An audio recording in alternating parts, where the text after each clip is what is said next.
My husband walked in with his mistress and their 4-year-old pointed at me and said to the child, "Meet your new maid, she'll take care of you now." His mistress laughed, thinking I was helpless, but they never saw my ultimate revenge coming. I once believed in love. Not the kind you read about in novels, exaggerated and idealized, but the kind that felt real, steady, grounding, and promising. When I married Ryan, I thought I had found exactly that. He was charming, successful, and had this effortless confidence that made it easy to trust him. Too easy. Our wedding had been small but beautiful. A ceremony filled with whispered promises, the scent of fresh roses in the air, and the warmth of his hand in mine. Every detail felt right.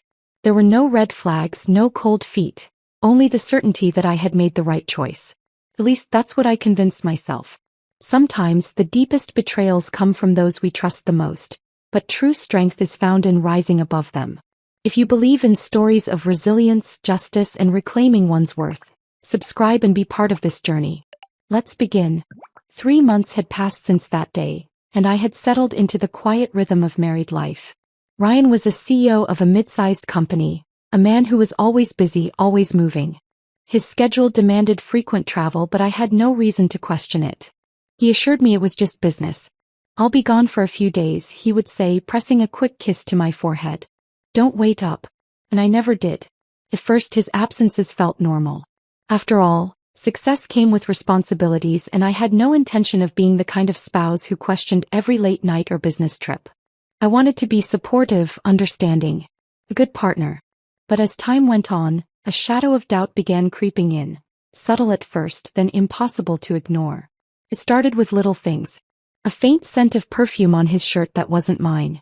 An unusual hesitation when I asked about his day. A missed call notification on his phone, the name swiftly deleted before I could process it. I would remind myself not to be paranoid. Marriage required trust, and I refused to let baseless suspicions take root. I buried the discomfort, told myself he loved me and that love meant not second-guessing everything. But doubt is a persistent thing. Once planted, it grows, weaving into thoughts, staining even the happiest moments with quiet unease. I didn't want to snoop, didn't want to become someone who searched for evidence where there should be none. But deep inside I knew something was off. Then came the locked drawer in his home office. Ryan had always been meticulous, organized to the point of obsession. His office was no exception. Papers stacked neatly, files labeled, everything in its place. But the drawer on the left side of his desk remained locked.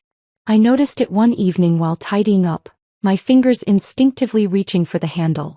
It didn't budge. A harmless detail perhaps. But why lock a drawer inside his own home?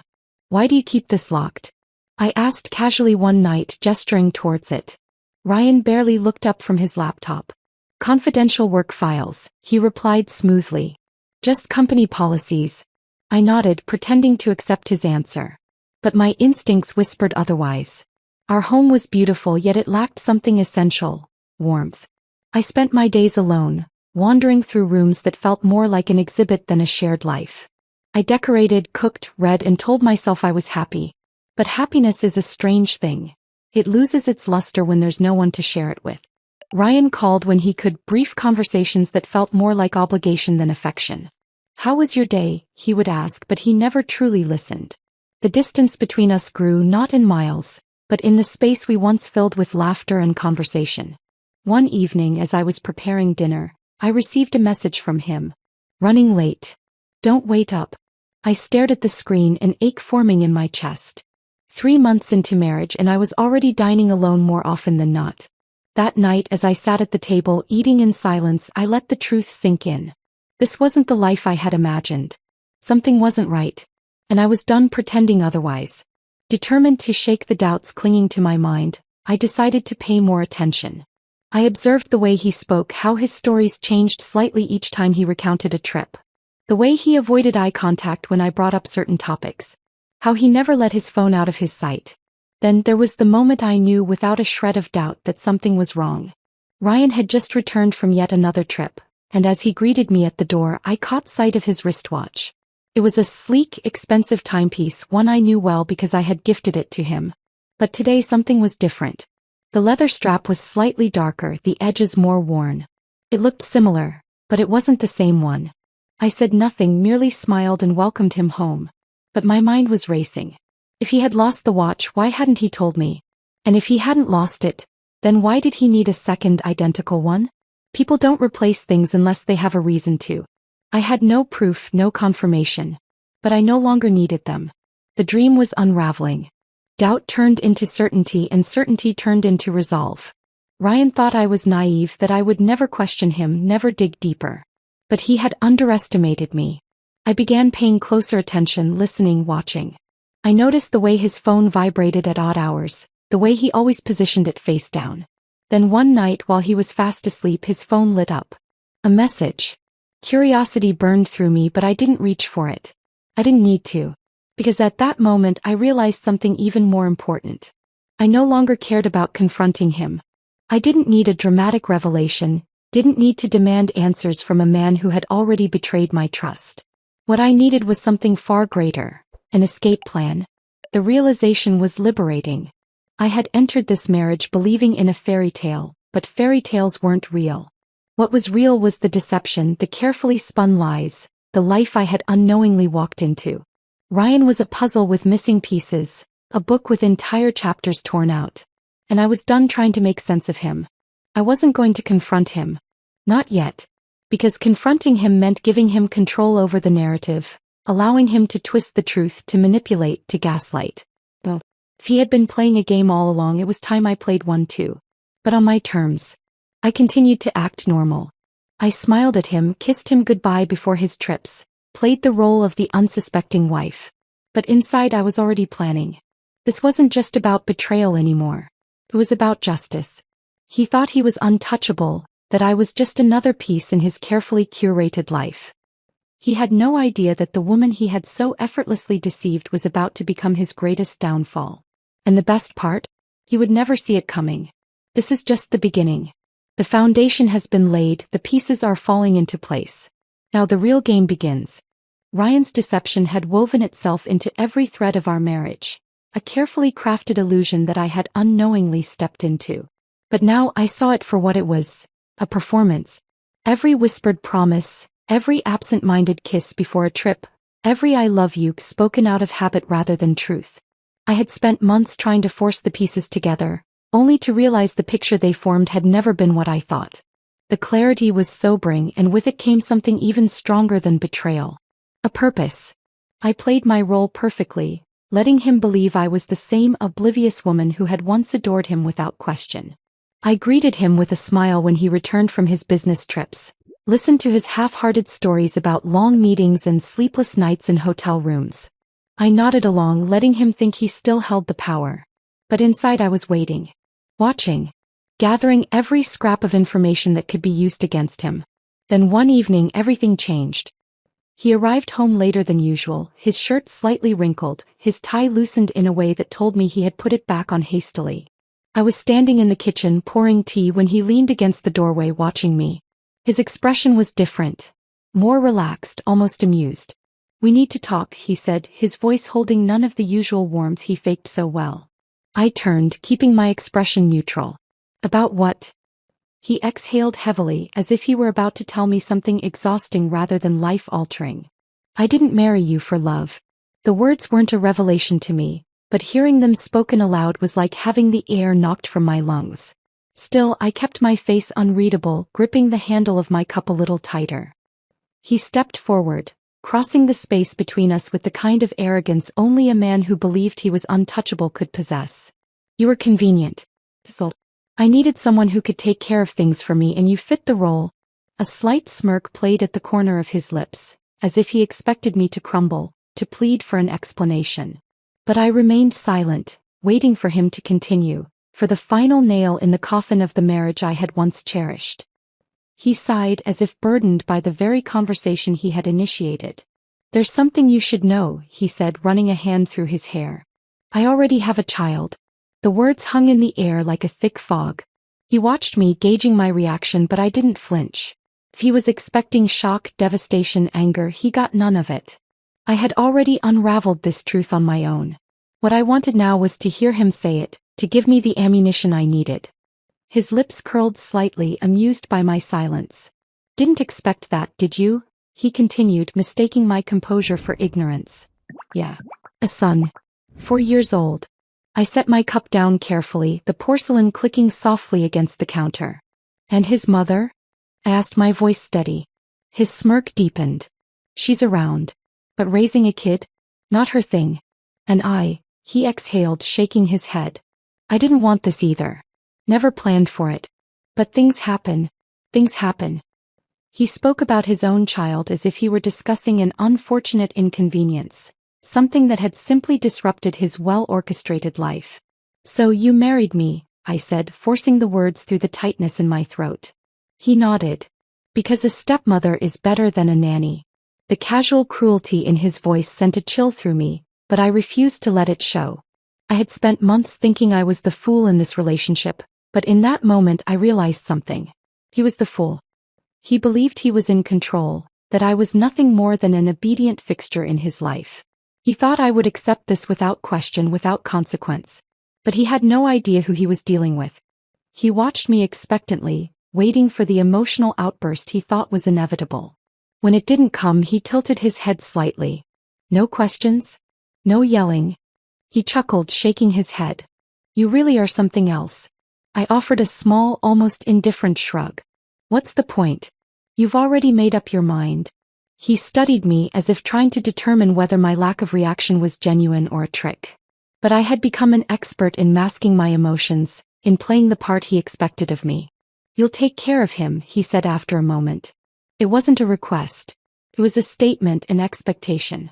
He needs someone stable. You can do that. It was almost laughable, the way he spoke, as if he were granting me some great responsibility, as if I should be grateful. But I saw it for what it was. A man who had manipulated every piece of his life to serve his convenience, now setting the final stage. And I let him. I nodded, the picture of a dutiful wife. If that's what you want. A slow smile spread across his face, satisfied. Good. I knew you'd understand. Understand? I understood more than he could possibly imagine. I understood that he was a man who believed his actions had no consequences. That he had spent years crafting lies without ever considering that someone might be patient enough to outplay him. That in his arrogance he had overlooked the one thing he never should have, me. That night, as he slept soundly beside me, believing he had secured his future exactly as he wanted, I made a decision. I wasn't just going to leave. That would be too easy, too kind. No, I was going to ensure that when the day came that he finally realized what I had done, it would be too late to stop it. My revenge wouldn't be loud. It wouldn't be dramatic or chaotic. It would be something much worse. It would be inevitable. I turned my head slightly, watching him in the dim glow of the bedside lamp. He looked so peaceful, so certain of his own untouchable position. He had no idea that his carefully constructed world had already begun to collapse. That the woman lying next to him, the one he thought was weak, trapped, powerless, was the very one who would destroy him. And the best part? He had handed me every weapon I needed. Ryan had handed me the ammunition I needed without realizing it. He had spoken so freely, so carelessly, believing I had no power to challenge him. In his mind, I was already defeated, just another pawn in his well-crafted life. But he had underestimated me. That was his first mistake. As he slept soundly beside me, his breathing even and untroubled, I slipped out of bed. My heart pounded in my chest, but not with fear. This was something else. A quiet, calculated determination. I padded barefoot to the corner of the room where my phone lay on the nightstand. The room was dimly lit by the soft glow of the city outside, shadows stretching along the walls. I stared at the screen, my fingers hovering for a moment before I pressed record. I whispered his words back, repeating them exactly as he had said them to me just hours ago. His confession about why he married me. The way he spoke of his child as an afterthought. His complete disregard for the life he had built with me, treating our marriage as nothing more than a convenient solution to his personal problem. Every syllable, every cruel statement was now captured. I ended the recording and exhaled slowly. This was only the beginning. The next day I continued playing the part. I greeted him as he left for work, kissing him lightly on the cheek. He smiled at me like a man who had nothing to fear. I'll be late again tonight, he said casually, straightening his tie. I nodded as if his words didn't sting. I'll see you when you get home. As soon as he was gone, I got to work. My first step was securing evidence. I needed more than just a recording. I needed undeniable proof of the life he had hidden from me. His locked drawer had intrigued me for weeks, and now I knew I couldn't ignore it any longer. I walked into his office, my pulse steady but my mind racing. The drawer was still locked, but I had noticed long ago that Ryan wasn't as meticulous as he believed himself to be. He was careless in small ways, underestimating me in every aspect. I ran my fingers along the edges of his desk, checking the usual spots where people absent-mindedly place things. And there it was, tucked beneath a stack of business papers barely concealed.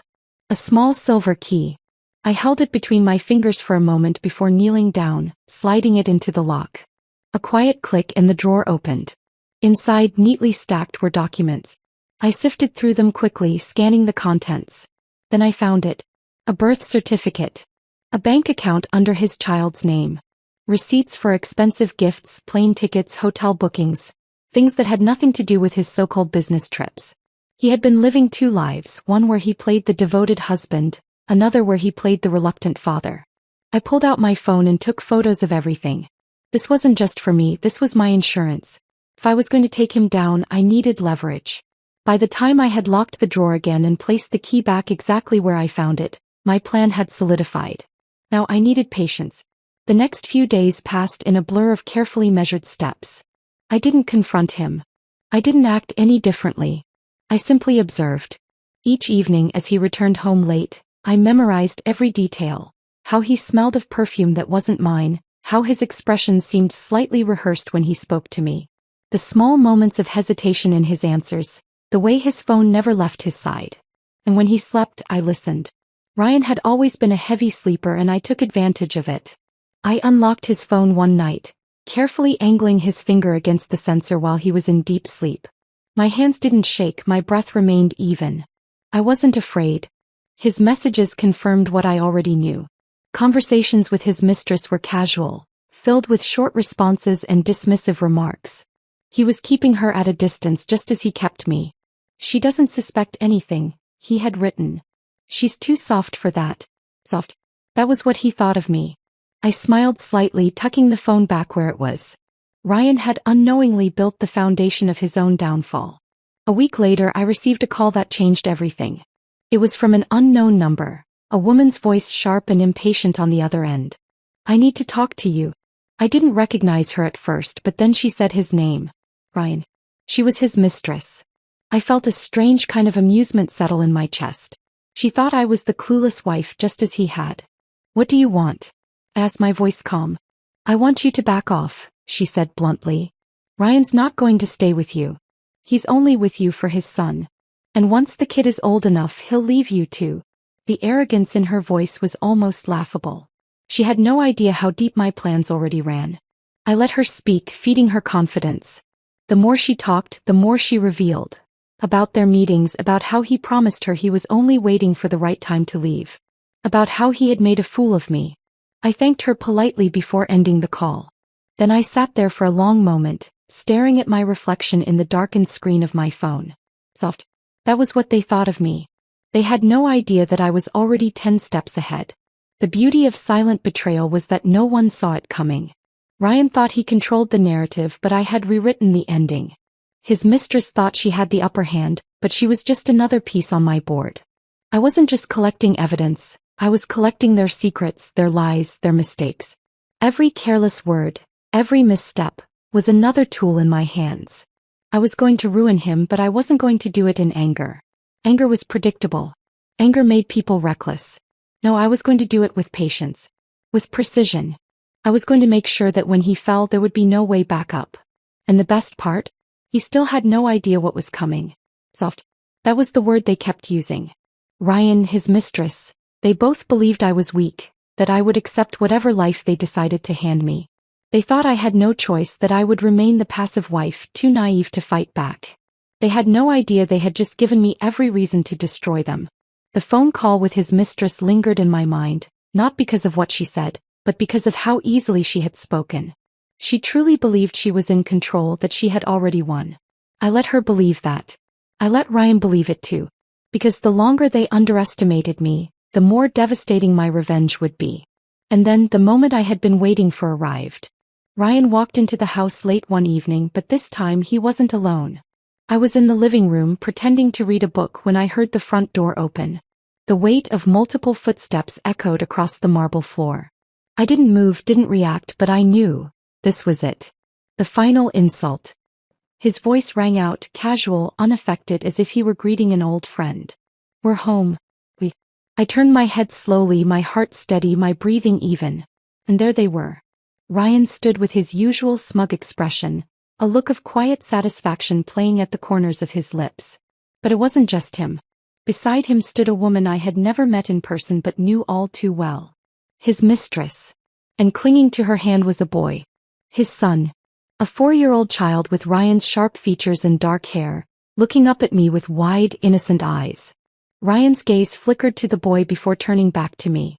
Then, with the same ease with which he had once told me my marriage was nothing more than a convenience, he pointed at me and spoke. "Meet your new maid," he said, directing his words toward his son. "She'll take care of you now." The mistress laughed. The sound of it cut through the air like a blade, sharp and mocking, as if my humiliation was the most amusing thing she had ever witnessed. She wasn't trying to hide it, she was enjoying this. In that moment I realized something. I had spent weeks planning my revenge, gathering proof, preparing myself for the right moment to strike. But this was a gift. They had just handed me the perfect justification for everything I was about to do. I forced myself to react exactly as they expected. I let my eyes widen slightly, let my lips part as if I were struggling for words. I saw the satisfaction in Ryan's face, the delight in hers. They thought they had broken me. But inside I was smiling. Because they had just sealed their fate. Ryan turned to his son, crouching slightly. "She'll be looking after you from now on," he said, ruffling the boy's hair. "She's here to do whatever you need." The child didn't respond. He just stared at me, his small face unreadable. I wondered if he could sense something they couldn't, if he could see past the mask I was wearing. I nodded, schooling my features into something neutral. "Of course," I said softly. "I'll take care of him." Ryan's mistress smirked. "See? She understands her place." Her words barely registered. I was too focused on the moment, on the weight of what had just happened. Ryan wasn't just bringing his child into my home, he was rubbing my face in it, showing me that in his eyes, I wasn't even worth basic respect. He didn't want a wife. He wanted a servant. And that was my breaking point. That night, as they settled in as if this were their home, I sat in my room, my mind sharper than ever. The pieces of my plan had been scattered before, moving too slowly. But now everything was crystal clear. It was time to act. The next morning I played my part perfectly. I made breakfast, set the table, and listened as Ryan and his mistress talked about their plans. About how things were finally falling into place. I moved through the house like I was invisible, just as they wanted me to be. And while they laughed, I prepared. The documents I had taken from Ryan's drawer? Copies had already been made. The recording of his confession? It had been sent to a secure location. His phone? I had already extracted more than enough messages, calls, and financial records to expose him for exactly who he was. But that wasn't enough.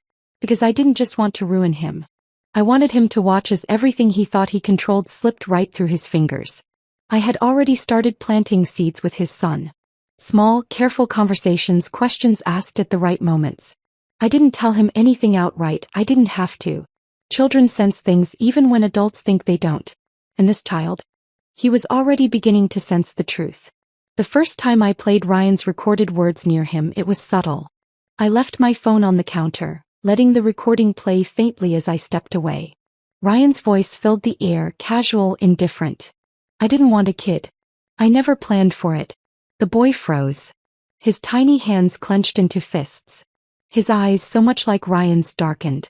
And I knew in that moment that my revenge had truly begun. Ryan had brought this child here to manipulate me. To use me. But what he didn't realize was that he had just given me the one person who could destroy him from the inside. His own son. I turned off the recording before the boy could ask questions. Not yet. It had to be slow. A carefully built storm, one that would crash over Ryan when he least expected it. As days passed, I let small truths slip into conversations.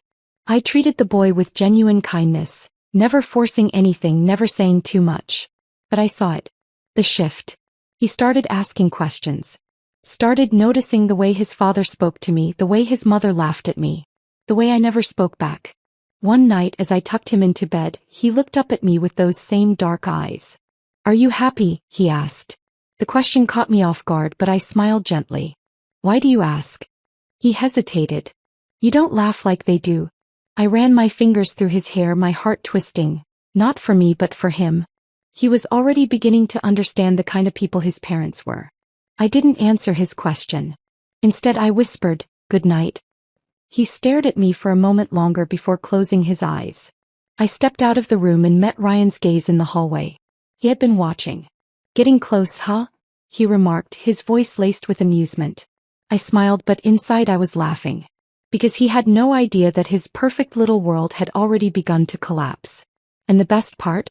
He had been the one to hand me the match. Ryan's smirk lingered in my mind long after he had walked away. He truly believed I was playing along, that I had accepted my fate as the invisible caretaker, the discarded wife who would silently fade into the background. But he was wrong. I wasn't fading. I was watching, waiting, setting the stage for something he would never see coming. That night as I lay in bed, I listened to the faint sound of his laughter with his mistress down the hall. They were celebrating. They thought they had won. I curled my fingers into the fabric of my blanket, letting the quiet fury fuel me. If they wanted to laugh, I would let them. Because soon that laughter would turn into silence.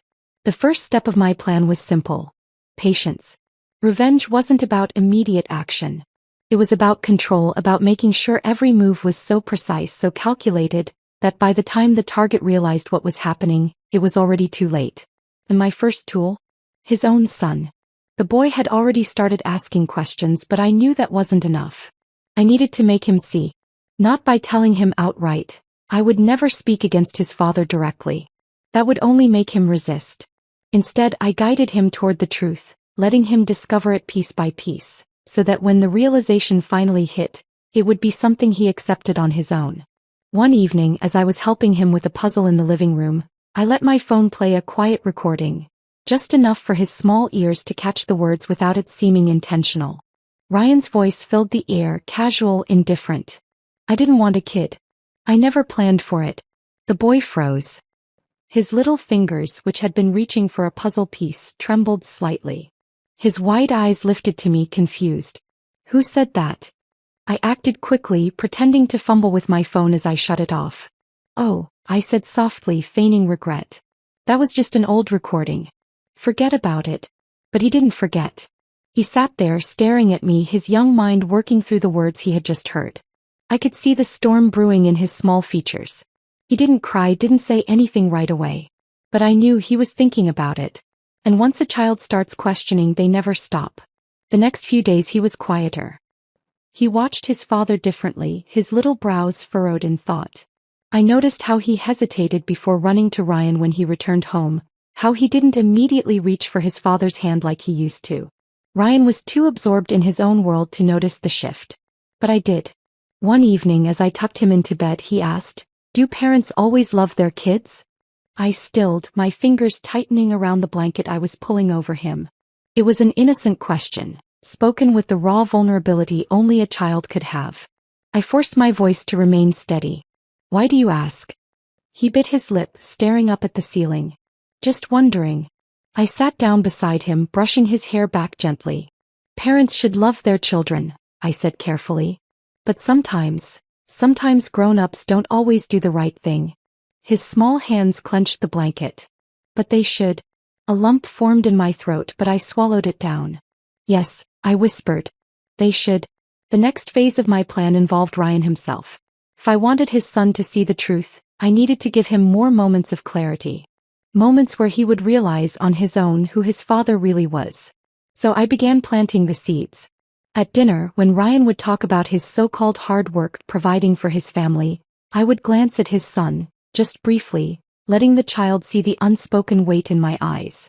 The boy would look between us, confused, sensing the gap between his father's words and reality. When Ryan ignored his son's attempts to get his attention, too busy scrolling on his phone or laughing with his mistress, I made sure the child noticed. I never pointed it out. I didn't need to. The neglect spoke for itself. Then the real turning point came. One evening Ryan was on the phone pacing the living room. His voice was sharp, annoyed. "I don't have time for this," he snapped. "I'm not some babysitter. That's why I brought her here." I wasn't even in the room, but I knew his son was. I waited. An hour later, as I was folding laundry, the boy walked in. His face was tight, his small hands clenched into fists. He climbed onto the bed beside me, silent, his little mind turning over thoughts too big for him. Then finally he whispered, "He doesn't want me."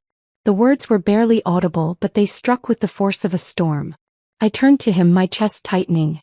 "Why do you say that?" He shook his head, but I could see it. The understanding creeping in, the innocence shattering piece by piece. I wrapped an arm around him, holding him close. "You are important," I told him softly. "You deserve to be loved." He didn't answer. But he leaned into me, and I knew that was enough. The final stage of my plan was approaching. Ryan had no idea that his own son, the child he had tried so hard to dismiss, was slipping away from him. And when the moment came for him to realize it, it would be far too late to fix it. A few days later, I overheard an argument between Ryan and his mistress. Their voices carried through the house, sharp and filled with tension. "You were supposed to handle this," she hissed. "He's acting different." Ryan exhaled in frustration. "He's a kid. He'll get over it." But I knew the truth. He wouldn't get over it. The child had already started down the path of realization, and once that process begins, it cannot be undone. He was beginning to see his father for who he truly was. That evening, as I stood in the doorway of the child's room, watching him sleep, I felt no guilt for what I had done. Because I hadn't lied to him. I hadn't manipulated him. I had simply shown him the truth Ryan had tried so hard to bury. And soon that truth would be the very thing that destroyed him. Because once a child understands that love should not be conditional, that they deserve better, they will never look at the person who failed them the same way again. Ryan had brought his son here to control me. But in the end, his son would be the one to bring him to his knees. And I would be there, watching as the empire he had built on lies finally crumbled beneath him. I stood in the doorway, watching the child sleep, his small chest rising and falling with each quiet breath. He had spent the evening in silence, barely touching his dinner, his gaze distant. The truth was sinking in, piece by piece, unraveling the illusions his father had built around him. He was beginning to see. And once a child starts to see, there is no turning back. I stepped back into the hallway, closing the door softly behind me. Ryan was in the living room, slumped on the couch, scrolling through his phone. His mistress sat beside him, sipping from a glass of water, her legs tucked beneath her as if she belonged there. They looked comfortable, at ease, as if their little arrangement was permanent. I watched them for a moment, unseen, before turning away. They had no idea that the very foundation they stood on was cracking beneath them. The next morning, the child hesitated before joining them at the table. His small hands clenched at his sides, his eyes darting between his parents. Ryan barely noticed, too busy sending messages on his phone. The mistress, sensing nothing, gave him a bright, artificial smile. "Come sit, sweetheart," she cooed, patting the seat next to her. He hesitated before walking over. I saw the way he sat stiffly, his back too straight for a child his age. The way his fingers trembled slightly as he reached for his glass. He was holding something back. I waited. Midway through breakfast, Ryan finally looked up. "What's with you this morning?" he asked, his tone impatient. The child swallowed hard. Then, in a voice barely above a whisper, he said, "Do you love me?" The room fell silent. Ryan blinked, taken aback by the question. "What?" The child lifted his gaze, his small features tight with something that wasn't anger. It was something deeper. Something raw. "Do you love me?" he repeated. Ryan scoffed. "Of course I do. What kind of question is that?" But his son didn't look convinced. "Then why did you say you didn't want me?" Ryan stiffened. The mistress stopped mid-sip, her eyes widening. I kept my expression neutral, watching the scene unfold exactly as I had planned. Ryan let out a forced chuckle. "What are you talking about?" The boy's lips pressed into a thin line. "I heard you," he said quietly. "You said you never planned for me. That you didn't want a kid." Ryan's face drained of color. For the first time since I had met him, he looked truly unsettled. His grip tightened around his fork, his jaw clenching as he turned to me. "What did you say to him?" His voice was sharp, accusing. I met his gaze calmly. Nothing. But the boy spoke before Ryan could push further. You said it on the phone, he continued, his voice trembling. You said you're not a babysitter. That's why you brought her here. The room turned cold. Ryan's mistress set down her glass with a quiet clink. Ryan, she asked hesitantly, glancing at him. He opened his mouth, then closed it again. I could see the wheels turning in his mind, scrambling for a way out. But there wasn't one. The child had heard the truth straight from his father's mouth. Ryan exhaled harshly, running a hand through his hair. You're a kid. You don't understand how things work.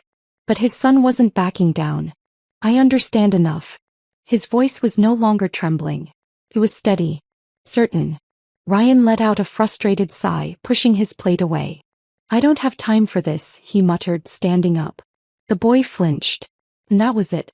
I saw it in his small face. The moment something inside him shifted. A realization so painful it hollowed him out right in front of me. He had always idolized his father. Even in moments of neglect, he had held on to the belief that somewhere, beneath the cold indifference, there was love. But now he knew the truth. Ryan wasn't even willing to fight for him. The boy's hands curled into fists. Then slowly he stood up from his chair. His movements were stiff, controlled, as if he was holding something back. He turned and walked past me, heading straight for his room. Ryan let out an irritated sigh. Great. Now he's sulking. His mistress shifted uncomfortably. Ryan, maybe we should. But he was already walking away, dismissing the situation as if it were an inconvenience rather than the unraveling of his own child's trust. I didn't follow the boy immediately. I wanted him to sit with his emotions, to process what had just happened. Some truths had to settle in silence. Later that evening I knocked on his door. Come in, he said quietly. I stepped inside. He was sitting on the bed, his small hands resting in his lap. His face was unreadable, but his eyes, those betrayed everything. I sat beside him. You okay? He was silent for a long moment before finally whispering, He doesn't care about me. My chest tightened. I'm sorry. He turned to me then, his eyes searching mine. But you do. It wasn't a question. It was a quiet statement filled with something fragile yet strong. I felt my throat tighten. Yes, I said softly. I do. He nodded as if confirming something to himself. Then slowly he reached for my hand. I held it, my fingers wrapping gently around his. It wasn't revenge. Not in the way I had planned. It was something more. Ryan had thought he was using me. That I was nothing more than a tool, a convenience. But in his arrogance he had given me the one thing he could never take back, his son's trust. And now, the child who had once looked at his father with admiration was looking at me instead. I squeezed his hand. You're not alone, I told him. You never will be. And in that moment I knew Ryan had already lost. Because a father who loses his child's love loses everything. And the best part? He had done it all by himself. The boy's hand remained in mine, small and warm yet steady. The trust he placed in me was no longer tentative. It was complete. His father had lost him without even realizing it. But this wasn't just about a child's shattered admiration. This was about something far bigger.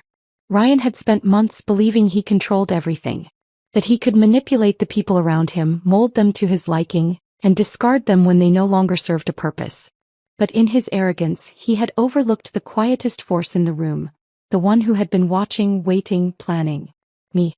And now it was time for everything to fall apart. I gave the boy's hand a gentle squeeze before letting go. Get some rest, I told him softly. Tomorrow is going to be a big day. He nodded, his expression unreadable, but I knew he understood. The next morning Ryan left the house early, just as he always did. The mistress stayed behind, lounging in the living room like a queen who had claimed her throne. She barely acknowledged me as I moved through the house, humming softly to myself. By midday my plan was already in motion. I had spent weeks collecting everything I needed. Bank statements, call logs, incriminating messages. I had kept quiet as I built my arsenal, waiting for the perfect moment to strike. And now that moment had arrived. I sent the first batch of files to his company's board members. Evidence of his shady business dealings, his reckless spending, his unethical decisions. Not enough to completely ruin him. Not yet. Just enough to plant the first seed of doubt. Next, I released the second wave. this time to the people he had fooled into believing he was a family man. Friends, acquaintances, business partners. I sent them carefully selected audio clips, ones that painted him exactly as he was. A man who had married out of convenience, who had viewed his own child as nothing more than a burden. I didn't stop there. I sent the final piece of the puzzle to the one person who would never forgive him, the child's maternal grandparents. Ryan had cut them out of the boy's life long ago, dismissing them as unnecessary. But now, armed with the truth, they wouldn't stay silent. They would fight. And they would win. By the time Ryan returned home that evening, the first cracks had already formed. He stormed through the front door, his phone clutched tightly in his fist, his face flushed with barely contained rage. His mistress trailed behind him, confusion and worry etched across her features. "What did you do?" he snapped, his voice laced with panic. I tilted my head, feigning innocence. "I'm not sure what you mean." He threw his phone onto the table. "My inbox is flooded. The board is demanding an emergency meeting. People are sending me recordings. My own words. How did this happen?" His mistress frowned. "What recordings?" I met her gaze, my smile never faltering. The ones where he admitted he never wanted his son. The ones where he said I was nothing more than a convenient babysitter. Her eyes widened. "Ryan." Ryan turned on me, his expression darkening. "You set me up." I leaned against the counter, folding my arms. "I didn't set you up. You did this to yourself. You were just too arrogant to notice." His chest rose and fell sharply, his hands clenching into fists at his sides. "You think this is over? You think you've won?" I let out a soft laugh. "Oh, Ryan," I murmured. "This isn't about winning. This is about justice." At that moment, a knock sounded at the door. I straightened, smoothing out my shirt as I moved toward it. Ryan stood frozen, watching, his instincts finally catching up to him. He knew, before I even turned the handle, that this was the final nail in his carefully constructed life. I opened the door. And there they were. The boy's grandparents, their expressions grim but determined. Ryan's mistress took a step back. "What is this?" she whispered. I turned to Ryan, my voice gentle, almost pitying. "You thought you could erase them," I said. "You thought they didn't matter. But they do."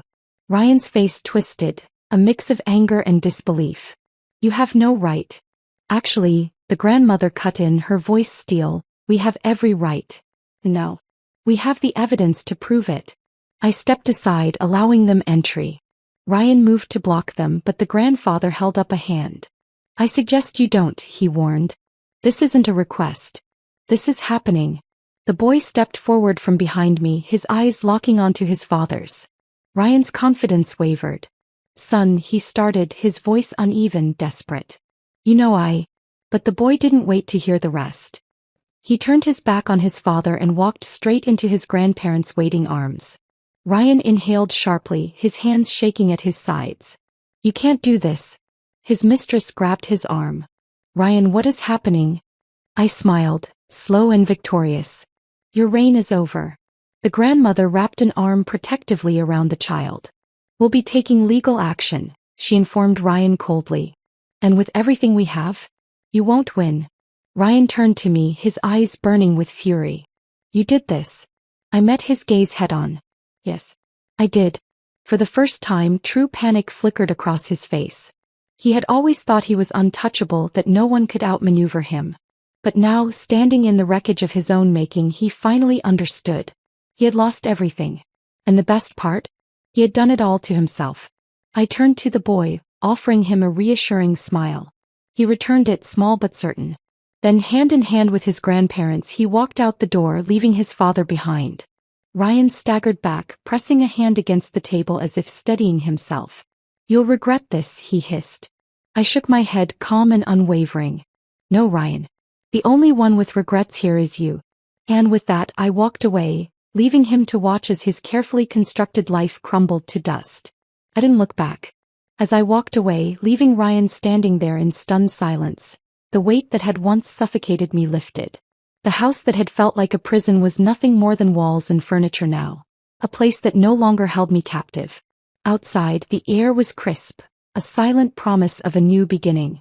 The boy, now safely in his grandparents' embrace, turned to look at me.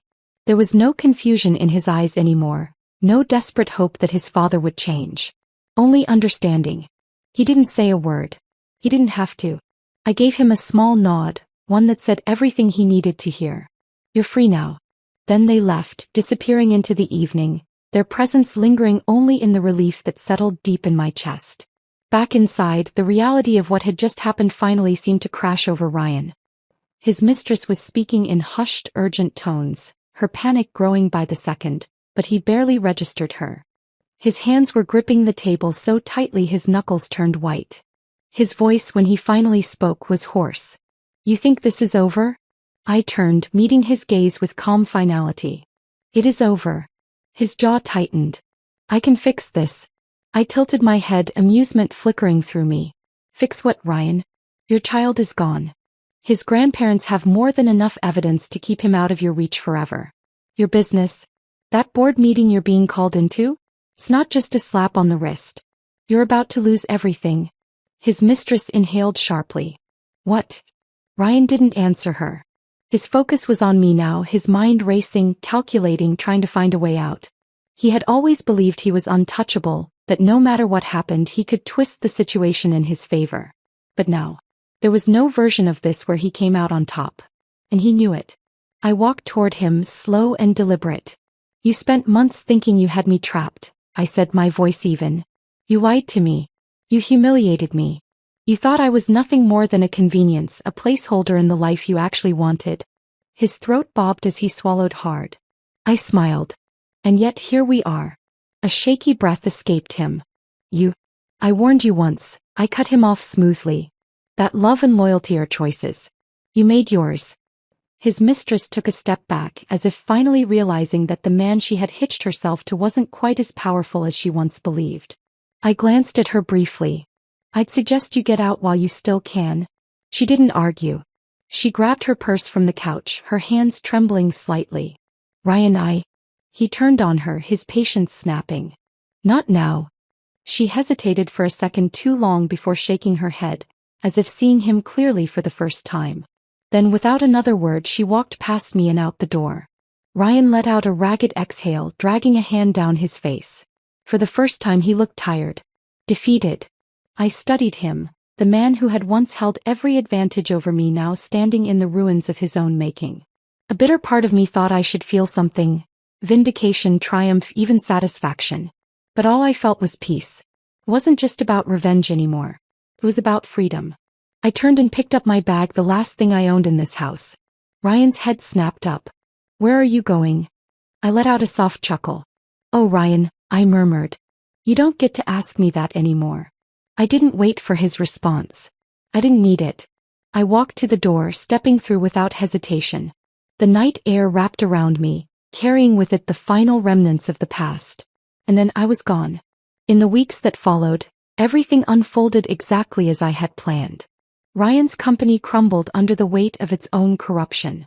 The board didn't waste time. The moment the evidence surfaced, they pulled their support, cutting him off from everything he had built. His name became synonymous with failure, his reputation a shadow of what it once was. His mistress never returned. Whether out of self-preservation or the realization that Ryan was no longer worth it, she disappeared from his life just as quickly as she had entered it. The child, now safe, had begun to heal. His grandparents were giving him the love he had always deserved, helping him rebuild the trust that had been broken.